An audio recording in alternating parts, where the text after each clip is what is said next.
On the left, you will see the 3D module and dental module. 3D module allows you to more intuitively look at a tooth in depth, measure it, or rotate the 3D rendered images. On the screen you will see coronal, sagittal, axial, and 3D volume views. 2D views are meant for clinical diagnostics purposes. 3D views are used in patient consultation. If you place the mouse cursor on each of the windows, you will see the icons appear on the top right-hand corner. The middle icon, when clicked, can maximize the window.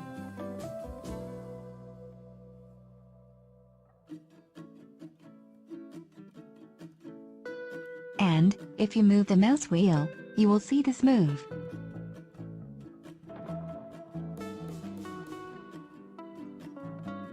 If you place the cursor in between these blue indicating lines, you will see a circle appear. You can click and drag this blue indicating line on the tooth you want to take a look at.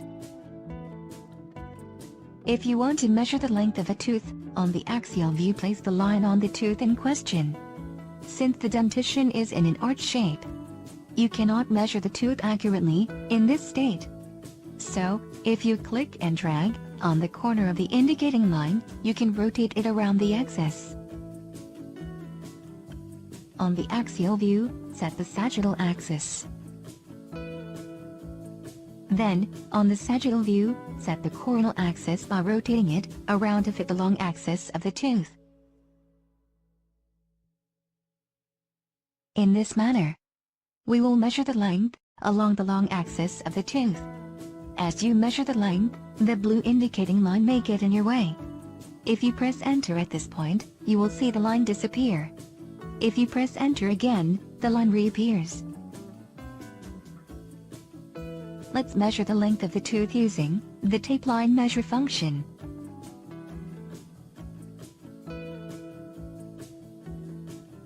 In this fashion, you can more accurately measure the tooth along the long axis.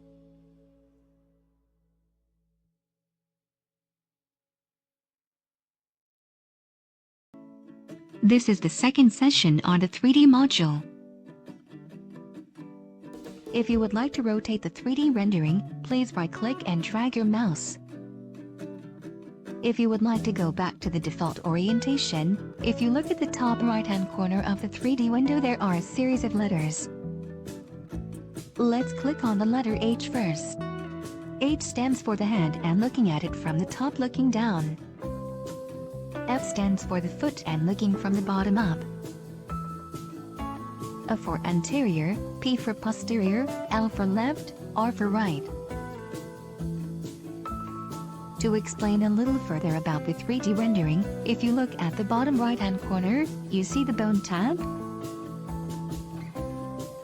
Once you click this, you will see a various number of preset modes. Bone and teeth mode are the most commonly used ones. To look at the root, set it to teeth mode. If you want to look at the bone, set it to bone mode. Sometimes, when it does not appear clearly defined, or the brightness needs to be adjusted, click on the fine-tuning tab on the bottom, and you will see the ladder-like scales. Click and drag this to the left, so that the values cross over into the negative territory, and you would see the soft tissue regions. If you want to see more of the hard tissue regions, click and drag towards the positive territory and the crown and metal will be rendered.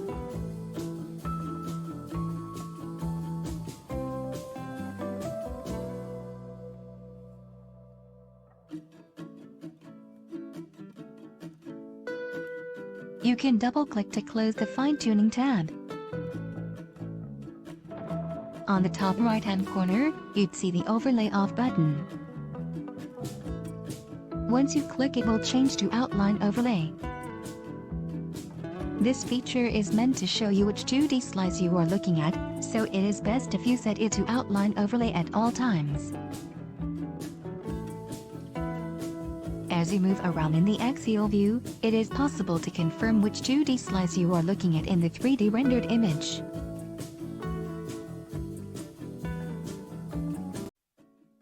This is the third session on the 3D module. If you look to the left, you will see various toolbar functions. Today I will cover these toolbar-based functions. First feature is Move. Click on it and you will see the shape of the mouse cursor change. If you left-click and drag, the image will move. To turn this feature off, click on the button again. Next function is the Rotate feature. Click on it and you will see the mouse cursor change again. Then rotate the axis you'd like to rotate. However, if the patient was properly positioned, I do not recommend rotating the axis. This feature is seldomly used. Next feature is Zoom. You can zoom in and out. You see the mouse cursor change? Left-click on the mouse and drag up, you will the screen zoom in. Click and drag down, and you will see it zoom out. Once again, I will zoom in. And then click on Move, to move the tooth in the center of the window. Next function is the Windowing feature. Click on it and the mouse cursor will change into this shape. Left-click and drag it up, you will see the image darken. And drag it down, you will see that you can adjust the brightness. Windowing feature has these optional features on the bottom. Doctors would enjoy these features. You can change the coloring and see the image expressed a little differently. Change the default setting to gray. Click on it again to deactivate the feature. Next feature is Invert. Click on it and you will see the inverted image contrast. Hard tissues such as enamel, cortical bone, and metal would be expressed in such a way to highlight their contrast differences. Click on it again to deactivate the feature. Next function is a text overlay.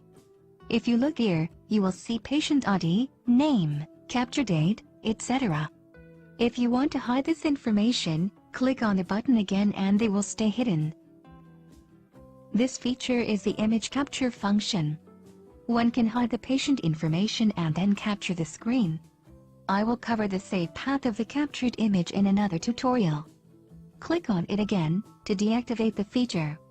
If you want to see the information on text overlay, please click on the button again.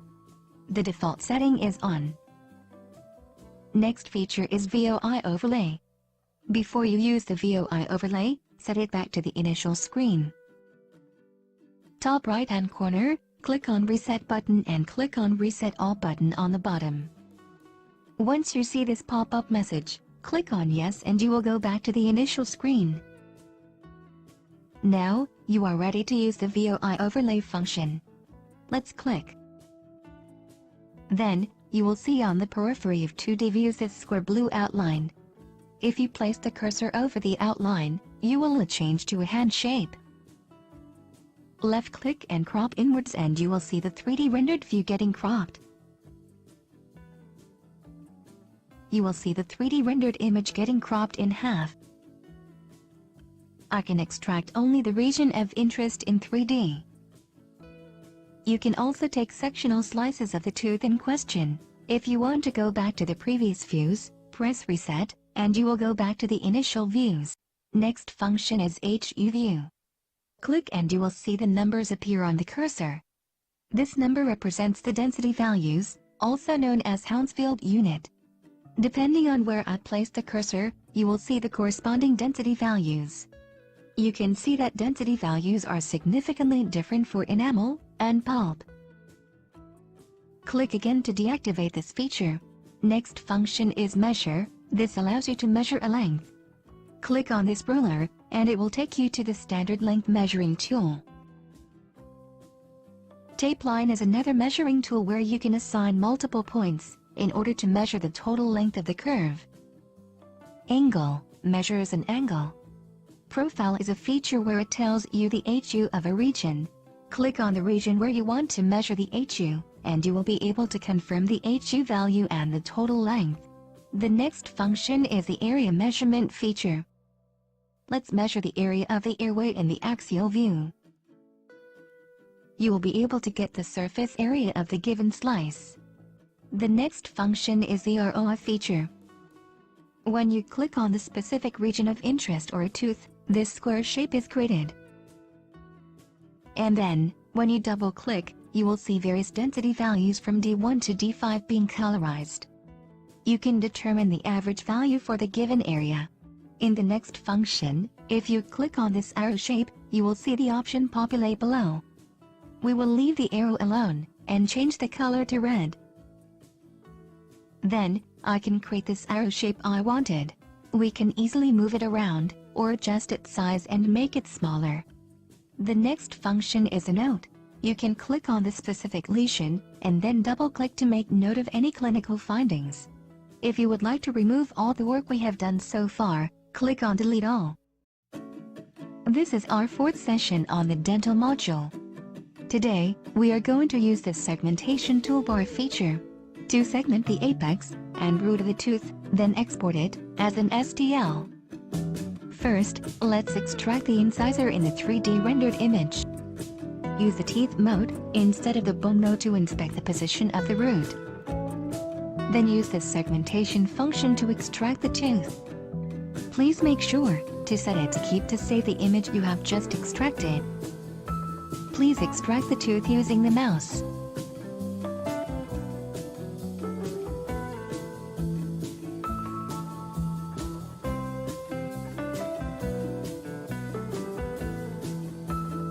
Double-click to finish the process.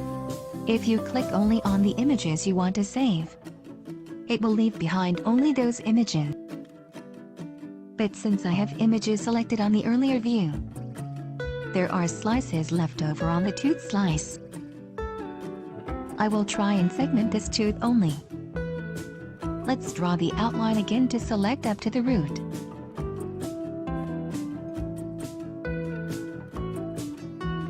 Double-click to select only the tooth you would want to leave behind, and delete the rest.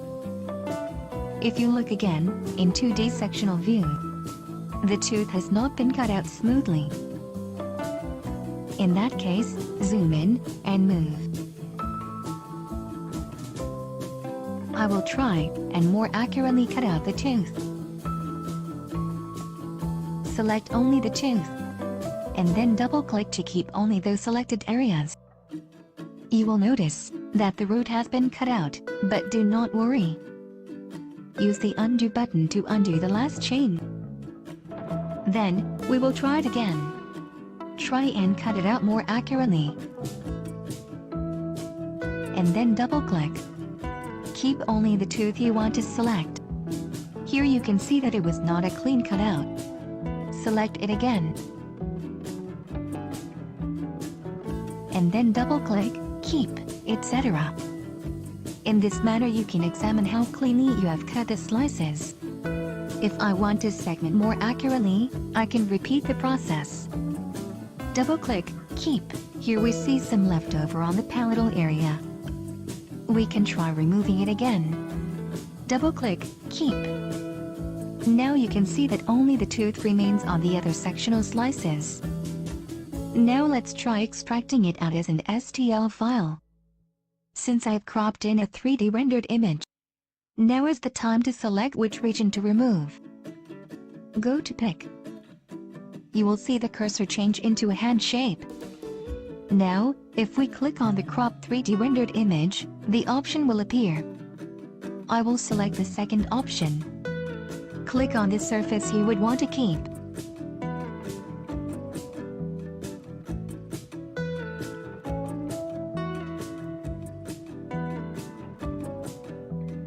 Then click on Start. Change the option to New Object. You will see another extracted image. Now we will change the coloring. Change it to green, and then select Hide. We will recall the previously cropped CT slices. If we reload the first and the second crop volume, you will see that the coloring has changed on the 3D rendered views. We will try exporting the segmented tooth as an STL file. Right-click on the newly created Object 2. Then click on Save to STL file. You can save it using a default setting, but we will manually increase the surface mesh quality. Click OK. Confirm the file save path and create the file name. you will see the STL file being extracted and saved. If you fine-tune the mesh, you will find that STL surface coming out more smoothly. That would be the end of our tutorial on the segmentation and STL extraction function. This is our 5th session on the 3D module. The toolbar function I am going to show you is output. Here you can screen capture the image, create a report, store with the project viewer, printing, export the DICOM file and or the viewer into a CD or USB format. We will cover each of the functions. First, let's click on the capture button. We will see options populate below. Click on full screen and we will see the entire screen flicker for a second, and the screen capture will be completed. Now, when you click on this arrow, you will be able to change the capture option. Pane stands for taking a screenshot on the selected planar window.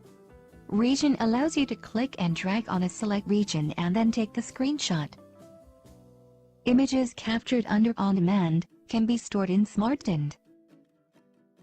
Use the scroll bar on the right-hand corner, and you will see the image being stored automatically. Next is the report function. There are multiple layouts available for the clinician's convenience. One can create a report suitable for a diagnostic plan. The third feature is the Save Project function. I can save everything I have worked on as a project viewer. Click OK and you can select the project viewer on SmartDend to open the DICOM. The fourth feature is Print. You can print the screen you are seeing. The fifth feature is Export. Once you click on the CD icon, you can select between DICOM file export or project viewer together with DICOM file export. We will select the second option, DICOM with project viewer. Here, you can insert the doctor's name and add the description of the treatment plan. Click and you can load the original files. If you look here, it gives you an option to choose between saving as a CD or a USB. I will select to save as a USB. Click and create a folder down below. Here it takes about a minute. The folder creation window will open up. I will try and create a patient folder on the desktop window. Click OK and the DICOM file and project viewer will save all together. Let's go to the desktop window. You will see the newly created folder on the desktop. This folder contains both the DICOM file and the project viewer, so the file size will be greater. We will try to reduce the file size. Right-click on the file and select Compress File. If you take a look at the file, you will notice the file size has been reduced to almost half its original size. You can send compressed files over email as well. Now, we will take a look at the files contained in the folder. DICOM files are saved in the image data folder. Project Viewer is saved in the CD viewer. Let's double-click and open the folder. As you can see, there is patient information. Click on it, and on the right-hand side, you will see the DICOM file and the project viewer. Let's open the project viewer. Open the image. The project viewer can be used when you refer the patient or sharing your treatment plan with colleagues. Even without the local installation of OneDemand 3D, other clinicians can examine the treatment plan. This is the 6th session on the 3D module. Let me explain the task toolbar on the left. 3D MPR stands for these 4 evenly divided windows. 3D zoom is used when you would like to crop and focus on the specific region of interest. For example, let's say that you would like to use 3D zoom on this specific tooth. Click and create the 3D rendering. If you would like to go back to the quadrant window view, click on 3D MPR and it will go back to the initial layout. The second function is called CPR. CPR is useful when trying to analyze a patient's airway or endocanal. Let's take a look at the airway path feature on the sagittal view. Change it to soft tissue mode and click on airway. Look under the endoscope mode and you can see the soft tissue of the airway in a 3D rendered image. Now, let's go back to the quadrant split window. You can also apply CPR feature on a tooth. Since this part is the tooth, change to a bone mode. click on airway, and you will see the inside of the endo canal in a 3D rendered image. If you would like to go back to the initial view, click on MPR. Next, the oblique function will be useful to clinicians. Click on the icon, but do not drag the mouse. Click, and when you see the circle and the axial line appear, click again. Click and rotate the line, and you will see around the tooth in 360 degrees. Typically, one can use this function to examine bone loss, cyst, or supernumerary near the dentition. Let's click MPR and go back to the initial views. Lastly, we will cover the 3D to a feature. Click on it and you will see two options: cropping the image within the 3D rendering. The second option also allows you to crop the image like this. You can also change the rendering mode from teeth to bone mode. Click on MPR to go back to the initial view. Lastly, we will take a look at the measure list function. It shows you all the measurements you have taken previously.